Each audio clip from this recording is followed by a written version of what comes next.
Hey everyone, what's going on? Welcome back to the channel. I hope you are all doing well. As you can see, I am in my natural habitat, which is my living room, as it's been for the last few months, still under strict quarantine.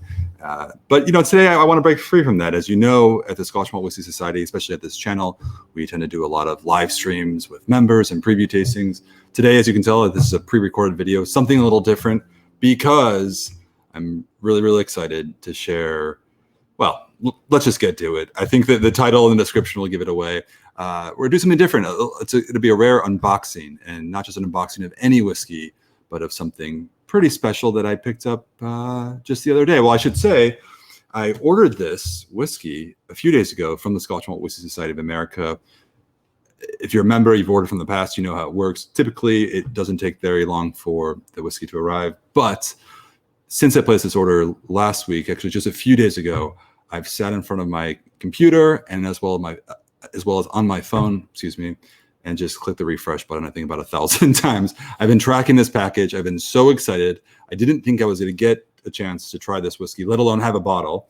So I thought, today, well, let's just for the hell of it. It's been a crazy few months, and let's try to bring some joy in new ways. And so I have here, I'm just still sitting here at this table. I don't know if I can get this all in a view, but this is the package that just arrived to me today. And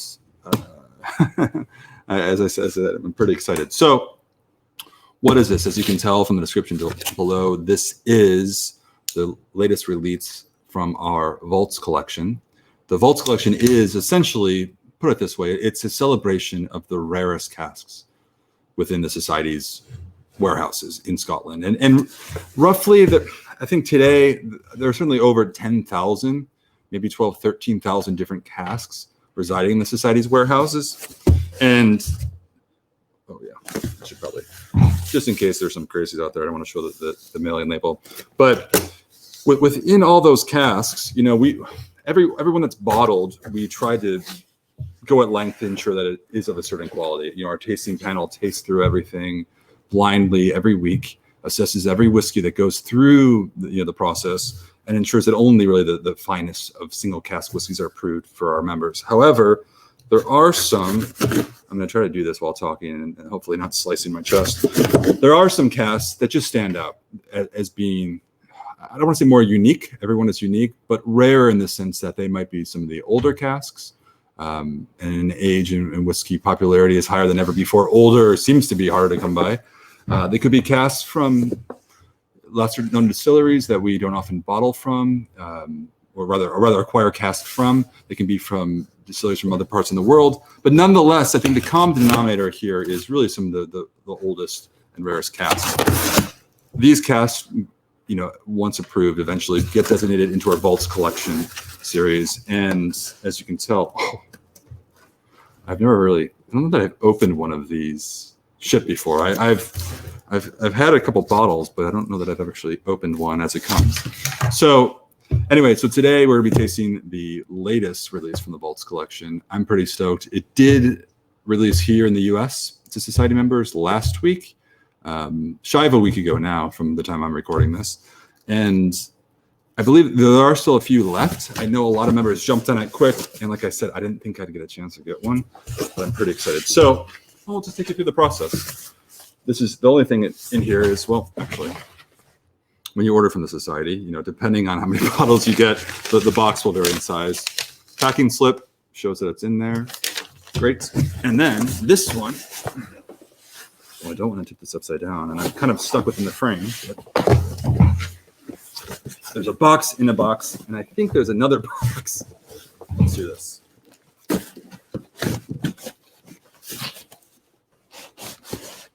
I would recommend unboxing your own Vaults collection bottling with two hands, without a camera, no distractions, but I think I managed. There we go.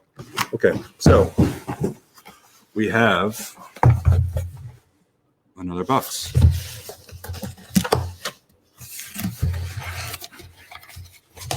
And I should just mention now, once we open this, that's just not the only thing. I fully intend to uncork and drink this on camera as well. So here we go. Wow, this is so cool. Obviously, we have some foam padding and some plastic wrap. Let me pull this out.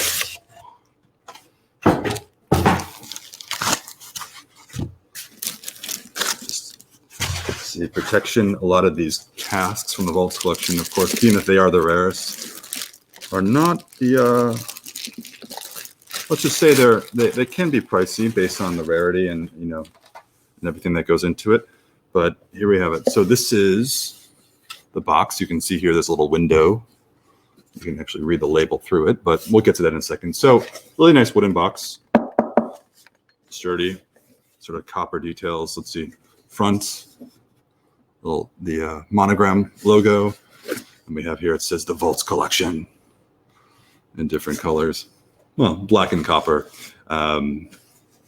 which is nice on both sides. And on the back, I'll just go ahead and I won't read the whole thing, but it actually does touch on what the Vaults collection is. The Vaults collection from the Scotch Malt Whisky Society encompasses the finest and rarest casks from our treasure trove of single cask whiskeys. They have been stored over decades and nurtured through their maturation as the ultimate expression of their kind before being evaluated by our expert tasting panel as once-in-a-lifetime bottlings of liquid history. And then some history about the Vaults, obviously being the spiritual home of the society and what the society is, bringing members together to discover, experience, and share Scotch whiskey in its purest form. This is, of course, a single cask whiskey. And I'm getting ahead of the text here. Our focus is on single casks of whiskey, bottled at cask strength and non-chill filtered, drams that encourage adventure, sharing, and discussion. And then some just more info here. So, this is so cool. Personally, I'm a big believer that the whiskey is the most important thing. I'm not trying to hide that, but I think this box is so cool. I do remember. It was last year. It was over in Scotland at the Vaults. We had a sort of a global conference, and we previewed this packaging, which is different from for the first Vaults collection that debuted in, I want to say 2017. Wooden box. You pulled the thing out from the top, or the bottle rather, and sometimes it was really nice and it had sort of this leather strap. But I just remember thinking, wow, this is pretty badass. So let me show you how this opens here. I don't want to tilt the bottle because I feel like it'll fall over, but opening up. Ta-da! Wow. So on the left here, it's pretty bright. So you can see there's a piece of paper. I don't know if I go any closer. Does it do anything? So there is text there. It's the full description of the cask itself, or the whiskey rather, from within the cask. It says the cask number, name, and then the official tasting note. The tasting note is also available on the website. You'll see that on the individual cask page. But in here, this is it. So this is Cask 53.322 called Carpe Diem. Classic Latin phrase. I mean, probably one of 5 Latin phrases I know at most. Carpe Diem, seize the day. Probably pretty fitting for a Vaults collection bottling. This is a 30-year-old. It's noted by, can you see that all right? I know it's a bit bright. 30 years old, distilled in 1989. It says here, April 18th, 1989, from Islay. And it is matured, the cask type is a refill X sherry butt. So 30-year-old Islay whiskey in a sherry butt. And of course, 51.7% ABV is a natural cask strength. I think it goes without saying that I'm excited for this one. And you now probably know why. Not only is this a Vaults collection bottling, this is in fact a 30-year-old Islay sherry bomb, as I presume. You can't forget. It's camping unboxing with the little package saver thing. Okay. Nice box. But let's get to the whiskey. So bottle here. We do have, you may have seen other black label bottles within the society. The Vaults collection has, quick little tell, has this little copper ribbon here. Just to signify that it is the Vaults collection, which I don't know, looks quite nice. What do you think? I'll hold it up. I think it looks really, really good. And what's cool about this too is this, of course, it's hard to pick up, but the label has just really nice detail. This really sort of fine grain texture, and then this copper detailing does not at all translate onto this webcam. But it just really just a cool feel. And of course, the color, the red here, and the red band red on the band and red on the age statement, the 30 right there, is the corresponding flavor profile. So of course there are 12 flavor profiles. This one is red. So, well, there are two reds. This is the deep sort of maroon red, and it signifies it's in our deep, the other red, sorry guys, I'm a little excited for this whiskey. There are two reds. This red is the old and dignified flavor profile. So as it goes without saying, this is of course a 30-year-old whiskey. I suspect it to be in that profile, old and dignified, but let's see what we get here. What I'm going to do is I'm going to just,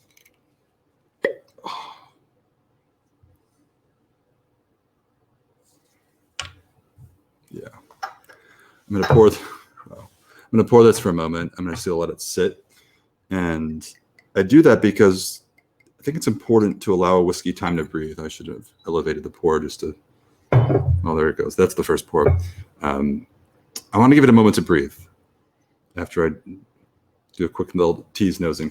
I give it a moment to breathe. I typically find that these whiskeys, any cask strength whiskey, can really benefit from a couple of days of airtime. That allows sort of the alcohol to settle down a little bit. Makes for just a more sort of complex and inviting flavor profile.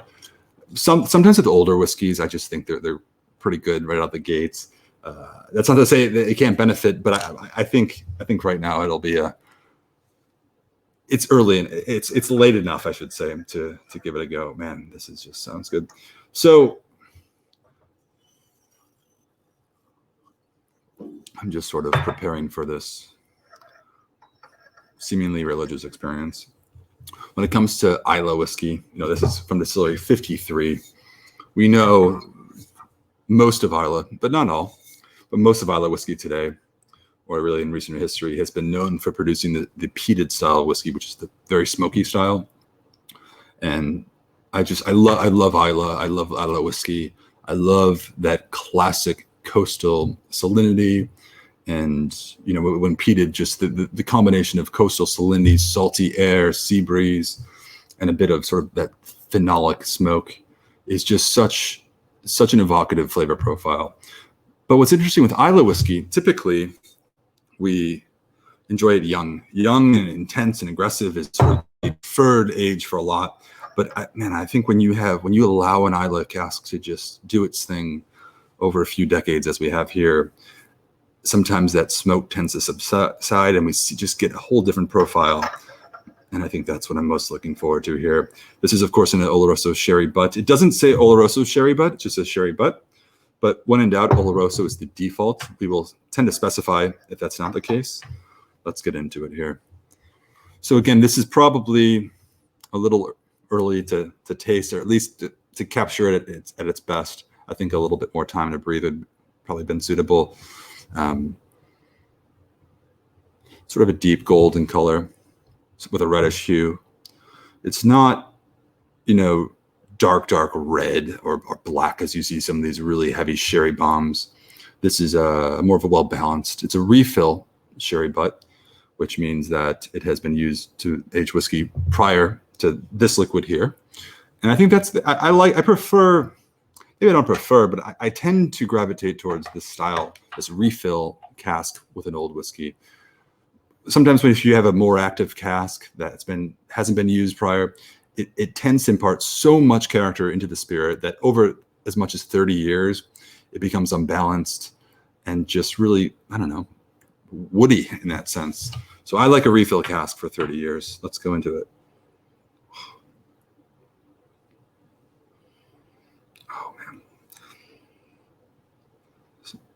Immediately, dark chocolate, which chocolate's a common note, I think, in a lot of whiskeys.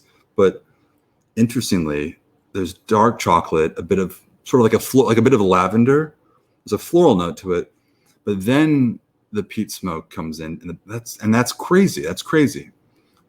That peat smoke is not the first. It's not the second. It's probably the third note or aroma rather that caught my attention. But there's so much going on here. Hold on. There is a bit of salinity, but it's really that Oloroso sherry has just grabbed hold of the whole profile. I'm shaking the table as I'm doing this, but It is dark chocolate and dark chocolate.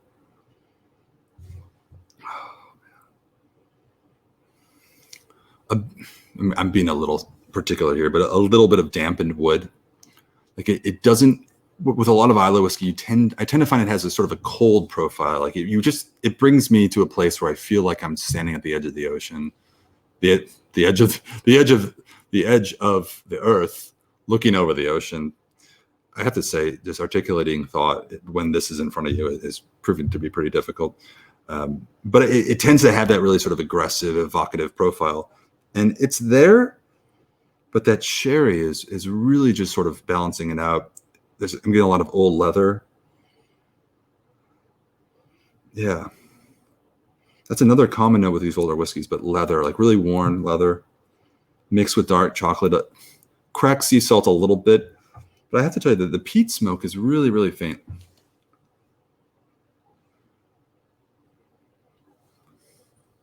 Sans Java.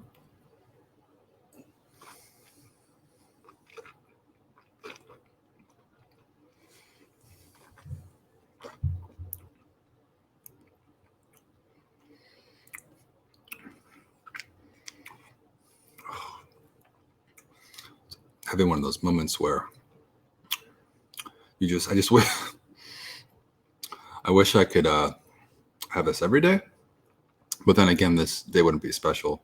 This is something. The first impression is the texture. The texture is brilliant. I mean, it's viscous. It really coats your mouth. I mean, I don't eat a lot of leather. Given what I'm about to say, you would think I would do, but it really has this sort of really worn leather, armchair type of thing. Bite into an armchair if you want. I don't know, it's a free country, but it's a worn leather. That cracked sea salt is there, and there's a really earthy note. Like it's sort of like a dampened grass, but dampened dried grass, dead leaves on the dirty ground. It is a earthy leather. But man, I keep going back now. It's interesting after tasting it. I just go back to nose it again, and that old leather is really, really dominant. The chocolate, not so much. Now it's funny. It's funny after tasting. It's become more leather driven, like a very, very luxurious type of profile. Now this is 51.7%. I thought actually neat. It was pretty spectacular. I'm gonna taste. You know what I'll do? I'm gonna taste it neat one more time, and I want to go back and add a little bit of water and see how that changes the profile.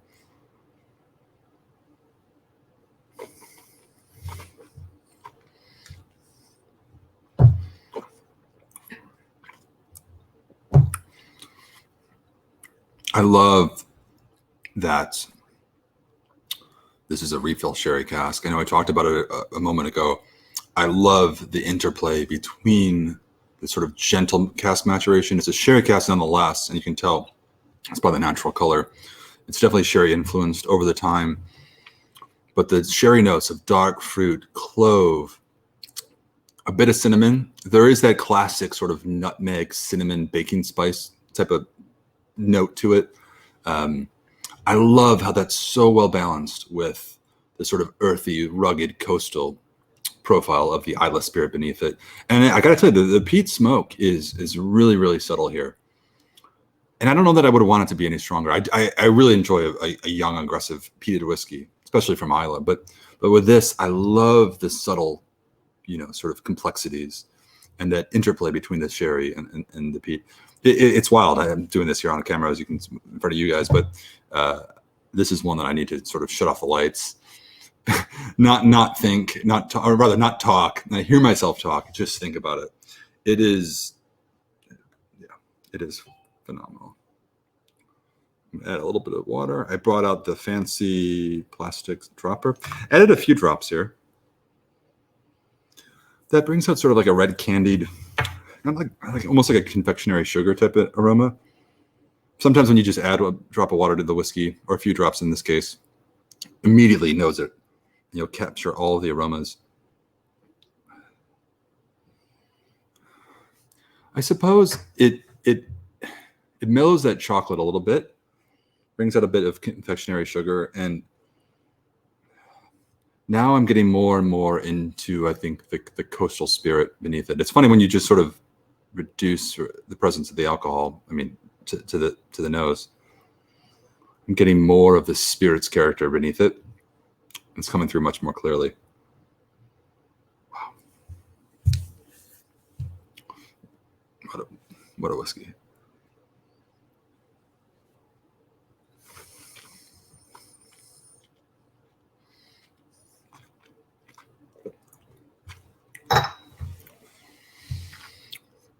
I don't know where to go from here. That was, as I say, Carpe Diem, seize the day. I'll just show you the bottle one more time. 53.322. You see that nice copper bottle.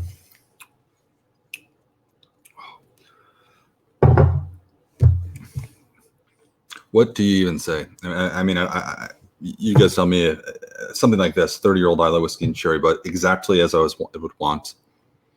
Really, really excited about this. Really proud about this, to be frank. I cannot wait to see how this changes over the next couple of days.